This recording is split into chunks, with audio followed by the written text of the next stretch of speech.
I'd like to thank everybody for coming up to Albany on a beautiful day. It's like 80 degrees someplace, but you're here. We're going to be upbeat. It's going to be fun. It's going to be bright because, you know, we should have a positive conversation about the future of our children.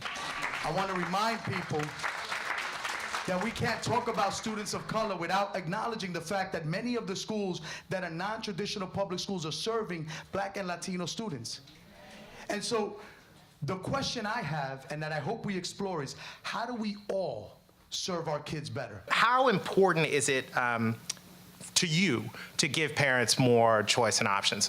What am I to tell a Black or Latino parent that wants to do their best for their kids?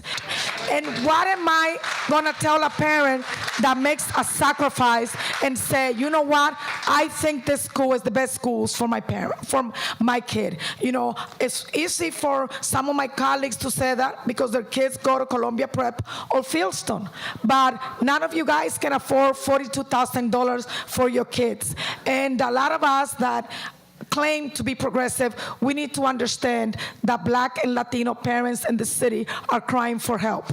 I remember that it got so bad with choices that we started getting together in the mid-'80s where we had to tell other parents to change their addresses just to get into a better school, you know? And so we had to take a choice of breaking the law, and then we had to wait, okay, breaking the law, okay, it's a misdemeanor, still I have to make sure that my child goes to school, and we took that sacrifice. So choices are necessary.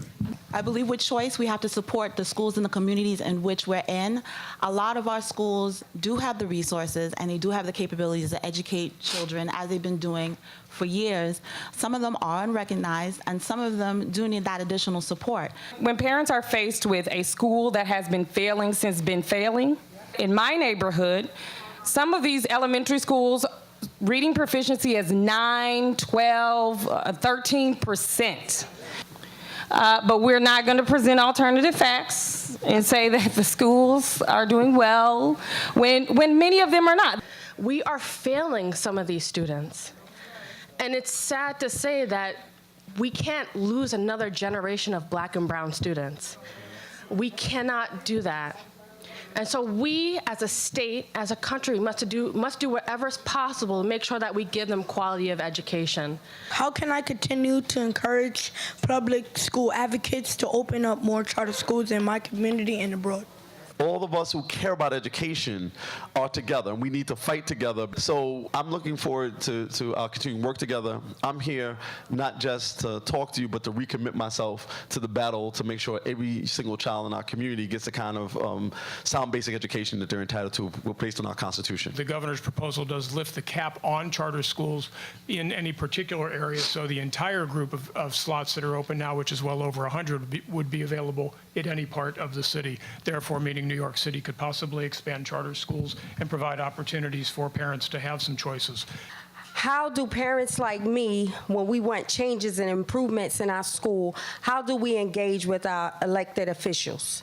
It's about continued vigilance to make sure that our kids are able to get the quality resources and education that they deserve, and that's everybody. We do rely on your support and you being here personally to get exposed to the real issues and also to talk about strategies that we can employ to move forward. And ultimately, you have the power of the vote. If you don't think that we're doing the job the right way, you're always going to have somebody else to choose from, in our case, every 2 years. What does a great school look like to you? What I've found that really defines what a successful school is, in my experience that I've seen not only as a student, now a parent, and as a legislator, is parental involvement. If there's a lot of parental involvement, if you go into a PTA meeting and there's 40 parents there, like, the school you already know is successful and is going to continue to be successful. Without education, our children will have an economic death sentence.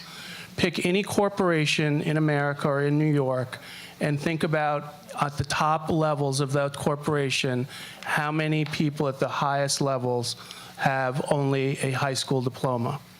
The answer is probably none. If you think about in jail, how many people there have PhDs, the answer is probably very few.